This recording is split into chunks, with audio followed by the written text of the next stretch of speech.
Yeah, this is very, very dirty. I don't know how long it's been, but it's been too long. Here's what that vertical section looks like. Here's what the diagonal section looks like. We've got pretty good buildup in there.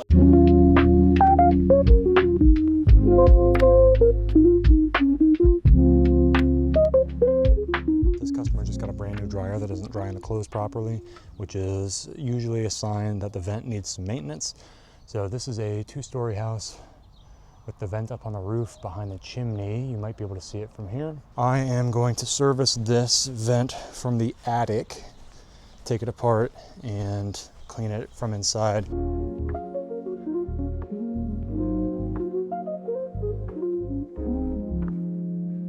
All right, so this is the dryer vent. So I'm gonna disconnect here, pull it out from there, and then I'll clear the cap.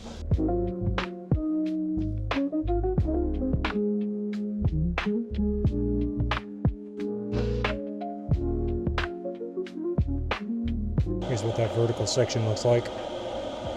Pretty gross. Here's what the diagonal section looks like. We've got pretty good buildup in there.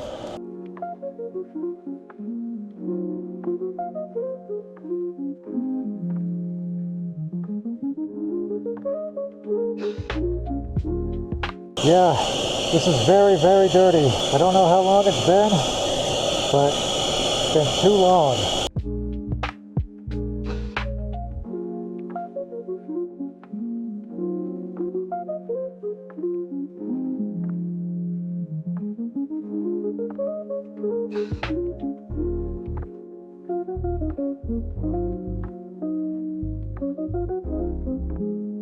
So this sleeve doesn't give the homeowner any room to pull the dryer out and get back here in case a pet gets stuck back here or they drop something important back behind the machine. This isn't long enough for them to actually get back there and retrieve it. I'm going to replace it with some of this, which can stretch out to allow them access back here, but then compresses down to just a couple inches, giving them plenty of room inside the laundry room.